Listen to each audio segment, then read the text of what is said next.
RSS ಪಥ ಸಂಚಲನಕ್ಕೆ ಕಡ್ಡಾಯವಾಗಿ ಅನುಮತಿ ಬೇಕು ಅಂತಕ್ಕಂಥ ಮಾತನ್ನ ಜಿಲ್ಲಾ ಉಸ್ತುವಾರಿ ಸಚಿವರು ಮತ್ತೆ ಕರ್ನಾಟಕದ ಗೃಹ ಸಚಿವರು ಪದೇ ಪದೇ ಹೇಳ್ತಾ ಇದ್ದಾರೆ. ಅದನ್ನ ಖಂಡಿಸಿ ನಾವಿಂದು ಪತ್ರಿಕಾಗೋಷ್ಠಿಯನ್ನು ಮಾಡ್ತಾ ಇದ್ದೀವಿ. ಈ ಪತ್ರಿಕಾಗೋಷ್ಠಿಯಲ್ಲಿ ಎಲ್ಲ ನಮ್ಮ ಸಮಾಜದ ಮತ್ತು ನಮ್ಮ ಭಾರತೀಯ ಜನತಾ ಪಕ್ಷದ ಮುಖಂಡರಿದ್ದೀವಿ.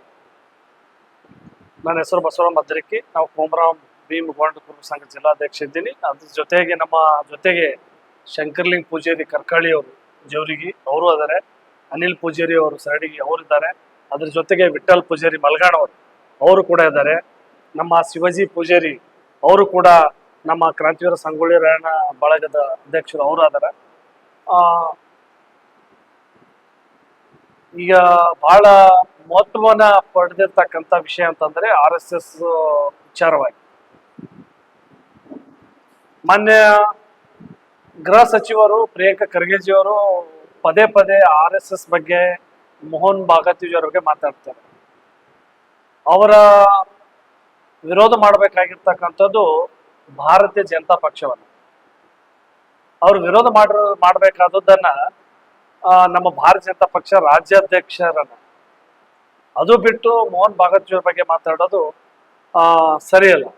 ಯಾಕಂತಂದ್ರೆ ಈ RSS ಸಂಘಟನೆ ಈ ದೇಶದ ಜಾತಿ ಮತ ಪಂಥವನ್ನ ಬದಿಗೊತ್ತಿ ಈ ನಾಡು ದೇಶ ರಾಷ್ಟ್ರ ಅಂತಕ್ಕಂಥ ವಿಚಾರವನ್ನು ಇಟ್ಟುಕೊಂಡು ಸಂಘಟನೆ ಮಾಡ್ತಕ್ಕಂಥ ಒಂದು ಪವಿತ್ರ ಕಾರ್ಯದಲ್ಲಿ ತೊಡಗಿಕೊಂಡಿರ್ತಕ್ಕಂಥದ್ದು RSS ಸಂಘಟನೆ. ಇವತ್ತು ಒಂದು ಹೊಸ ಒಂದು ಏನಾದ್ರೂ ಈ ದೇಶದಲ್ಲಿ ಬದಲಾವಣೆ ಪರಿವರ್ತನೆ ಆಗುತ್ತದೆ ಅಂದ್ರೆ ಅದು ಹಿಂದೆ ಇರತಕ್ಕ ಶಕ್ತಿ RSS ಆಗಿದೆ. ಅಂದ್ರೆ ಇವತ್ತು ವಯನಾಡಲ್ಲಿ ರಾಹುಲ್ ಗಾಂಧೀಜಿ ಅವರು ಅಲ್ಲಿ ಭೂಕುಸಿತ ಆದ್ರೆ ಇವತ್ತಿಗೂ ಕೂಡ ಅಲ್ಲಿ ಕಾಲಿಟ್ಟು ಹೋಗಿಲ್ಲ, ಜನರಿಗೆ ಏನು ಸಮಸ್ಯೆ ಆಲಿಸಿಲ್ಲ. ಆದರೆ ಅಲ್ಲಿ ಹೋಗಿರ್ತಕ್ಕಂಥ RSS. ಅಂದ್ರೆ ಈ ದೇಶದಲ್ಲಿ ಈ ರಾಷ್ಟ್ರದಲ್ಲಿ ಏನಾದ್ರೂ ಅನಾಹುತ ಆದ್ರೆ, ಏನಾದ್ರೂ ಭೂಕಂಪ ಆದ್ರೆ, ನೆರೆಹೊಳೆ ಆದ್ರೆ, ಬರಗಾಲ ಆದ್ರೆ, ಅಪಘಾತ ಆದ್ರೆ ಸಹಾಯ ಹಸ್ತಕ್ಕೆ ಹೋಗುವವರೇ RSS ದವರು. ಇಂಥ ಒಂದು ಪವಿತ್ರವಾದ ಸಂಘಟನೆ ಬಗ್ಗೆ ಲಘುವಾಗಿ ಮಾತಾಡ್ತಕ್ಕಂಥದ್ದು, ಆಮೇಲೆ ಕಡ್ಡಾಯವಾಗಿ ಅನುಮತಿ ತಗೋಬೇಕಂತಕ್ಕಂಥದ್ದು ಸರಿಯಲ್ಲ. ಯಾಕಂದ್ರೆ ಬಾಬಾ ಸಾಹೇಬ್ ಅಂಬೇಡ್ಕರ್ ಅವರು ಕೂಡ ಒಮ್ಮೆ RSS ಶಾಖೆಗೆ ಭೇಟಿ ಕೊಟ್ಟಿದ್ರು. RSS ಶಾಖೆ ಅಂತಂದ್ರೆ ಅವರು ಹೋಗಿರ್ತಕ್ಕಂಥದ್ದು ಮಹಾರಾಷ್ಟ್ರದ ಸತಾರದ ಕರಾಡನಲ್ಲಿ ಇರ್ತಕ್ಕಂಥ RSS ಶಾಖೆಗೆ ಭೇಟಿ ಕೊಟ್ಟಿದ್ರು. ಒಮ್ಮೆ AICC ಅಧ್ಯಕ್ಷರಾಗಿರ್ತಕ್ಕಂಥ ಮಲ್ಲಿಕಾರ್ಜುನ್ ಖರ್ಗೆಜಿ ಅವರು ಕೂಡ ಒಮ್ಮೆ ನಮ್ಮ ನಾಗವಾರ RSS ಶಾಖೆಗೆ ಭೇಟಿ ಕೊಟ್ಟಿದ್ರು.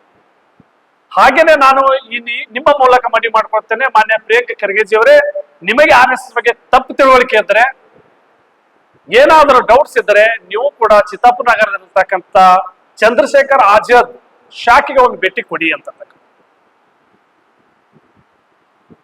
ಡಾಕ್ಟರ್ ಬಾಬಾ ಸಾಹೇಬ್ ಅಂಬೇಡ್ಕರ್ ಈ ಪ್ರಪಂಚದ ಅತ್ಯಂತ ದೊಡ್ಡ ಮೇಧಾವಿ. ಅಂತವರಿಗೆ ಎಲೆಕ್ಷನ್ ಅಲ್ಲಿ ಸೋಲಿಸಿರ್ತಕ್ಕಂಥವ್ರು ಯಾರು ಅಂತಂದ್ರೆ ಅದು ಕಾಂಗ್ರೆಸ್ನವರು.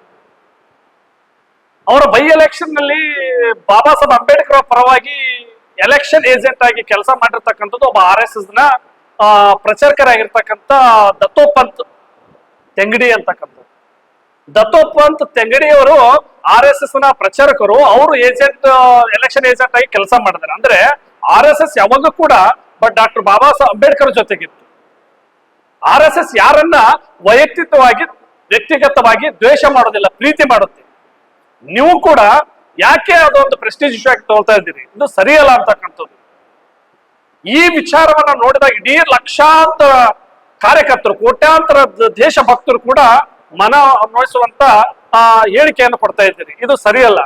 ಬರೀ ಹಿಂದೂ ಧರ್ಮ, ಹಿಂದೂ ಸಂಸ್ಕೃತಿ, ಈ ರಾಷ್ಟ್ರ ಬಗ್ಗೆ ಲಘುವಾಗಿ ಅವಹೇಳಕರಾಗಿ ಮಾತನಾಡತಕ್ಕಂಥದ್ದು ಸರಿಯಲ್ಲ.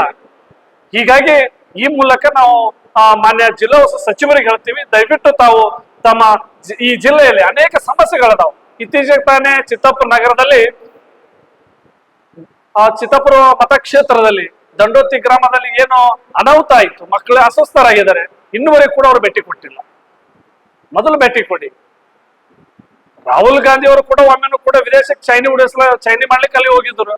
ವಯನಾಡ್ನಲ್ಲಿ ಅಲ್ಲಿ ಭೂಕುಸಿತ ಆದ ಸಂದರ್ಭದಲ್ಲಿ ಅಲ್ಲಿ ಹೋಗ್ಲಿಲ್ಲ. ಅನೇಕ ಸಮಸ್ಯೆಗಳು ಇವತ್ತು ರೈತರು ಬರದಿಂದ ಸಾಯ್ತಾ ಇದ್ದಾರೆ. ಬರಗಾಲ ಇದೆ, ಆ ರೈತರ ಪರಗೆ ಧ್ವನಿ ಎತ್ತಿ ರೈತರಿಗೆ ಸಾಲ ಮನ್ನಾ ಮಾಡಿ.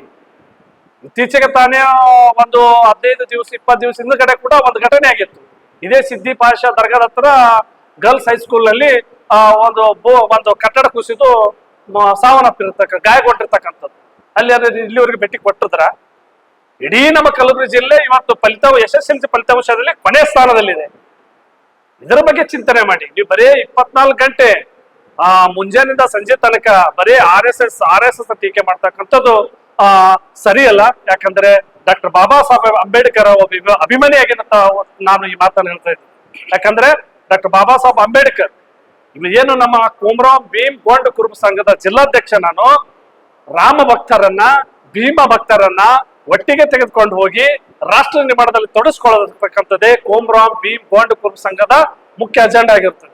ಈ ನಿಟ್ಟಿನಲ್ಲಿ ಬಾಬಾ ಸಾಹೇಬ್ ಅಂಬೇಡ್ಕರ್ಗೆ ನಿಜವಾಗಿ ನೀವು ಗೌರವಿಸೋದಾದ್ರೆ 24 ತಾಸು ತಾವು ಸಂವಿಧಾನ ಕೈಯಲ್ಲಿ ಹಿಡ್ಕೊಂಡು ಓಡಾಡ್ತೀರಾ. ಆದ್ರೆ ಬಾಬಾ ಸಾಹೇಬ್ ಅಂಬೇಡ್ಕರ್ ಯಾವತ್ತೂ ಕೂಡ ಸಂಘದ ಬಗ್ಗೆ ಲಘುವಾಗಿ ಮಾತಾಡ್ಲಿಲ್ಲ, ಯಾವತ್ತೂ ಕೂಡ ನಿಷೇಧ ಅಂತ ವಿಷಯದ ಬಗ್ಗೆ ಮಾತಾಡ್ಲಿಲ್ಲ. ನೀವ್ಯಾಕೆ ಆತರ ಮಾಡ್ತಾ ಇದ್ದೀರಿ? ಸಂವಿಧಾನ ನಮ್ಮ ಎಲ್ಲರಿಗೂ ಸೇರಿರ್ತಕ್ಕಂಥದ್ದು.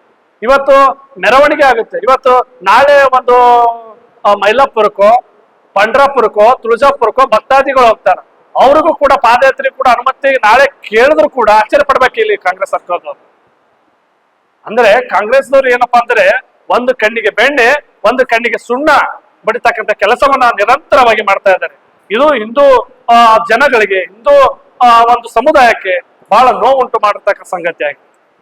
ವಿಶೇಷವಾಗಿ ನಾವು ಗಮನಿಸಿದಾದರೆ ಇತ್ತೀಚೆಗೆ ಮೊಹರಂ ಒಂದು ಮೆರವಣಿಗೆ, ಅನೇಕ ಮೊಹರಂ ಮೆರವಣಿಗೆಯಲ್ಲಿ ಏನಪ್ಪಾ ಅಂತಂದ್ರೆ ಅಲ್ಪಸಂಖ್ಯಾತ ಬಂಧುಗಳು ಇವತ್ತು ಅಲ್ಲಿ ಏನಪ್ಪಾ ಅಂತಂದ್ರೆ ಬಡಿಗೆ ಹಿಡ್ಕೊಂಡು ಅವರು ಓಡಾಡ್ತಾರೆ, ಆಯುಧವನ್ನ ಹಿಡ್ಕೊಂಡು ಎದಿಗೆ ಬಡ್ಕೊಳ್ತಾರೆ ರಕ್ತ ಬರೋಂಗ.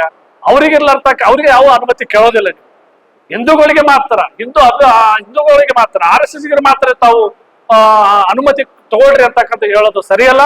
ಇದನ್ನ ಖಂಡಿಸ್ತೇವೆ. ಎಲ್ಲ ಹಿಂದೂ ಬಂಧುಗಳು ನಾವೆಲ್ಲ ಹಿಂದೂ, ನಾವೆಲ್ಲ ಬಂಧು ಅಂತಕ್ಕಂಥ ಭಾವನೆ ಇಟ್ಕೊಂಡು ಒಂದು ರಾಷ್ಟ್ರ ನಿರ್ಮಾಣ, ರಾಷ್ಟ್ರ ಅಭಿಮಾನ ಇಟ್ಕೊಂಡು ಕೆಲಸ ಮಾಡ್ತಾ ಸಂಘಟನೆ ಆಗಿರ್ತದೆ. ಈ ಸಂಘಟನೆಯಲ್ಲಿ ಕೆಲಸ ಮಾಡ್ತಕ್ಕಂಥ ಪೂರ್ಣಾವಧಿ ಪ್ರಚಾರಕರು ಏನಾಗಿರ್ತಾರೆ ಸಂಘದವರು, ಅವರು ಕೂಡ ಮಠವನ್ನ ತೊರೆದು ಈ ದೇಶ ನಾಡಿಗಾಗಿ ಅವರು ಎಲ್ಲವನ್ನು ತ್ಯಾಗ ಮಾಡಿ ಅವರು ಹೋಗ್ತಾರೆ. ಪಾಪ ಅವರ ಬದುಕು ನಿಸ್ವಾರ್ಥ ಬದುಕಾಗಿರುತ್ತೆ. ಅವರು ಶರಣರು ಸಂತರ ತರ ಬದುಕ್ತಾರೆ. ಹೀಗಾಗಿ ಇಂಥ ಪವಿತ್ರವಾದ ಸಂಘಟನೆ ಬಗ್ಗೆ ಲಘುವಾಗಿ ಮಾತಾಡೋದು ಬಿಡಬೇಕು ಅಂತಕ್ಕಂಥದ್ದನ್ನ ಈ ಮೂಲಕ ನಾವು ಹೇಳಲಿಕ್ಕೆ